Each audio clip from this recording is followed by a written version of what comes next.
race fans, welcome to my little show about motorsports I like to call In the Pits with me, StockCar Scott, here each Wednesday usually, but today on Tuesday on the YouTube during racing season when I feel like it.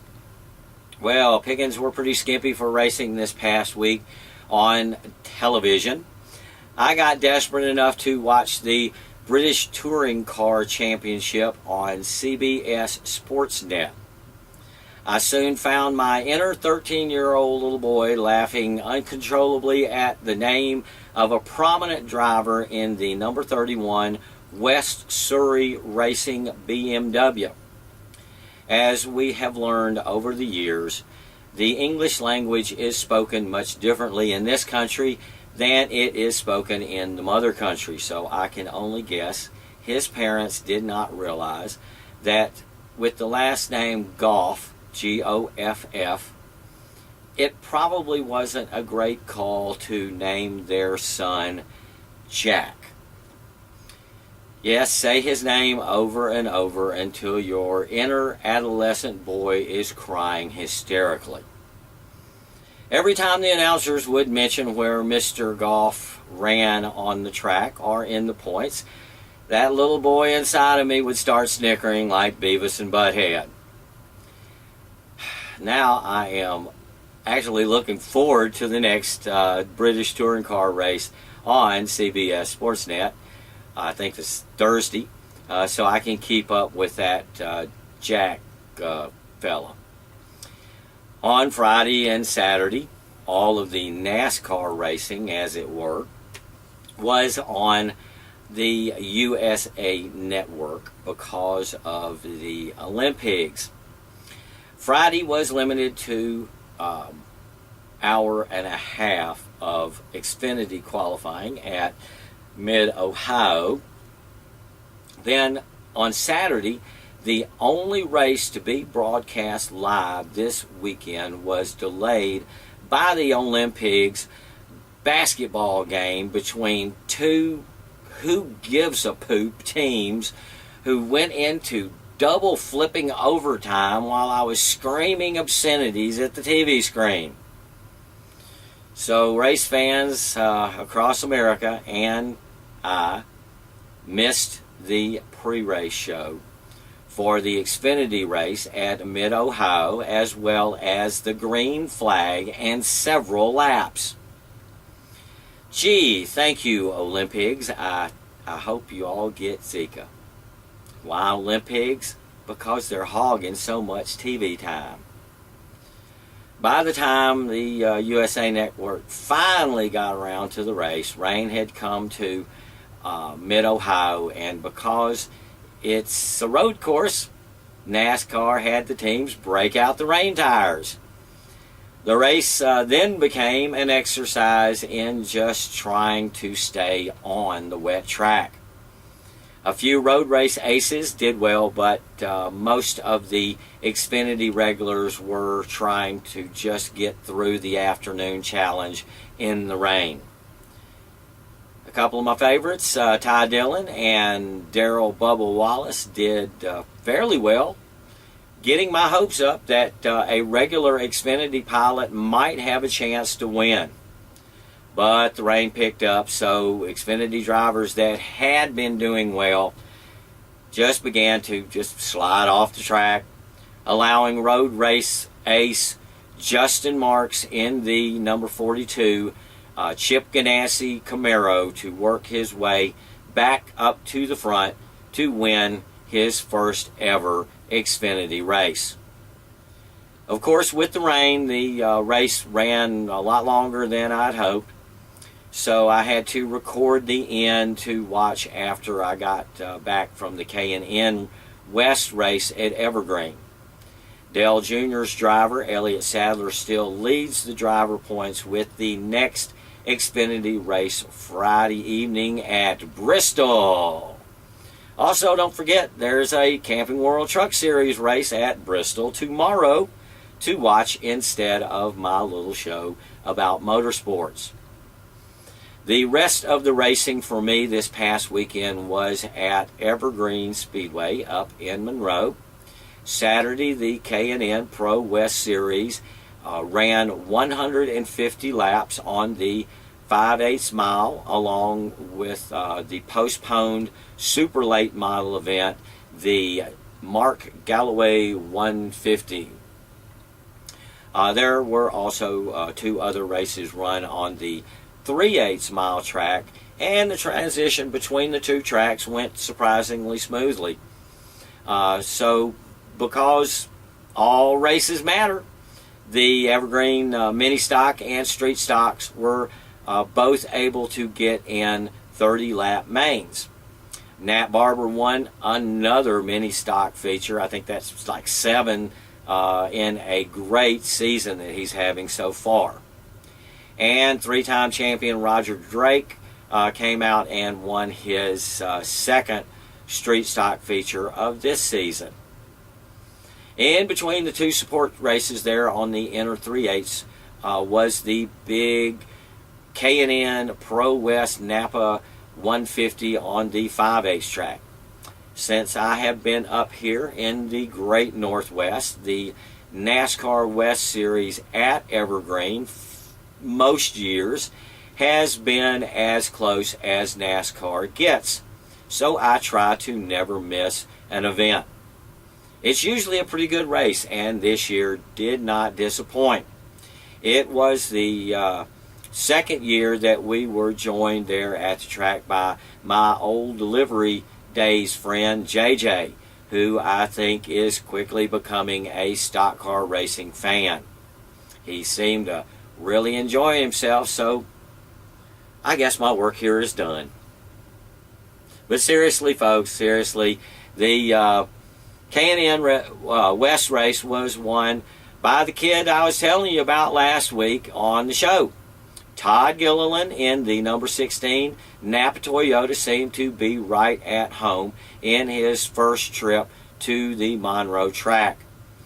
Sitting on the pole for the 150 lap event, and then leading every lap for his 5th K&N West race victory this season, to go along with his East win that he has. One day, race fans, that go to Evergreen Speedway, the ones that went last Saturday, will be able to say, yep, I saw Todd Gilliland win a race at 16 years old, and not on TV or online or anything like that, but live. I was sitting right there in the stands. But if you do want to see the race on TV, it will be on NBCSN on Thursday, August the 25th at 5 p.m. Pacific time. I may wait until after that to post my video of the race, because I don't want to run afoul of NASCAR. But I have already posted my video of the Galway 150, and it has had over 60 views already. The video came together rather quickly, because this time it wasn't a wreck fest on the 5/8 mile. Oh, there was a big scary crash. Sorry, Tim, that was terrible. But not the seemingly never-ending parade of cautions the recent races there have seemed to have had. Thank you to all the drivers for that. You know, I think the whole last 50 lap segment of the race after the pit break was caution free, with some very good racing between Tyler Tanner in his number 65, that is, by the way, for sale, and Taylor Riddle, the winner of Evergreen's Summer Showdown in June. The two battled each other cleanly, but Riddle was able to get away from Tanner late in the race, then stretch out his lead in the number 15 to win by over a second. Defending champion and Facebook friend of mine, Mike Holden, raced his number 32 Ford hard to finish third, while the past champ Naima Lang, who has been winning a bunch this season, was fourth. The next super late model race at Evergreen is in 2 weeks, along with street stocks, mini stocks, Hornets, and winged sprint cars. But I'll be back there this weekend to support my favorite racing series in this region, the Better All Auto Sales Twisted Tea West Coast Late Model Series, and their date with the 3/8 mile track, along with another favorite local series, the Northwest Pro 4 trucks, and 3 divisions of figure 8 races. Not my favorites, but you know, all races matter. Oh, let me get me a quick drink.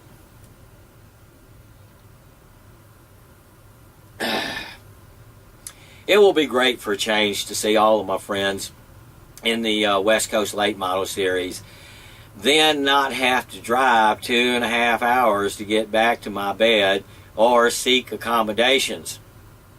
Don't get me wrong, folks, I like Yakima Speedway and Hermiston Super Oval, but the break from all the driving will be nice. I plan to try to do interviews again with drivers, so be sure to get to Evergreen Speedway early, and you might get to see some of the magic of In the Pits, and I might even put you to work breaking down the set. So come on out to the fairgrounds in Monroe Saturday and enjoy some of the best late model racing the West Coast has to offer. And if you want to get yourself involved in this wonderful late model racing series, you have a chance before their championship race at Yakima Speedway, the Greg Peterson Memorial 100 on September 17th, by sponsoring a lap in that race for $25. Your $25, for your $25, the track will announce your sponsorship message during your sponsored lap, and you receive a grandstand pass for the show. So basically, for a little more than a regular ticket price, you get in the race, and the added funds, extra funds, go directly to the driver's payout purse with your lap sponsorship. Sounds like a win-win to me. And if you have them say the name of your business, maybe you can have it taken off on your taxes for advertising costs or something. I don't know. I'm just kind of throwing that one out there. So go to the West Coast Late Models website and sign up to sponsor a lap at the Greg Peterson 100 before all the good laps are taken. I'll have more on this sponsorship opportunity as the Greg Peterson 100 draws closer. Well, that's it for this early episode of In the Pits this week. Enjoy Bristol tomorrow night. I just hope the Toad isn't there to stink things up, but he probably will be. And Friday and Saturday. But it's Bristol, baby. But without Dale Jr. So I'll probably be watching it on recordings later because I'm probably going to spend most of my time out at Evergreen Speedway this weekend with the Better All Auto Sales Twisted Tea West Coast Late Model Series Tracks 100. That's the race this week. So you can join me at Evergreen's Family Night for only $10 for adults. And children under 10 get in free. A truly great bargain for the great racing that you will get to see. Plus, it is great family entertainment. So, race fans, you know where I'll be watching racing this weekend. Also, South Sound Speedway is having late models, legends, baby grands, mini stocks, and outlaw compacts. If you don't want to watch, if you don't want to fight Seattle traffic to get to Evergreen, and I wouldn't blame you. But as I always say, just go see some racing somewhere. Because, you know, I'm a stock car Scott, and that's what I like to do. And this is my little show about motorsports where I try to persuade you to go see some racing too. So, thank you race fans for joining me this week, a day earlier. And I hope I'll be back next week on my regular stock car time of Wednesday and here on the regular stock car channel, you know, race fans, if I feel like it. Oh, poop, I almost forgot. Happy birthday, Richard. Happy birthday to you. That's all I can sing because I'll end up having to pay royalties to 2 old dead sisters. So, happy birthday, Richard. Now, everyone go see a race. Go on. Go see a race. It's not going to hurt. It's lots of fun. Go on.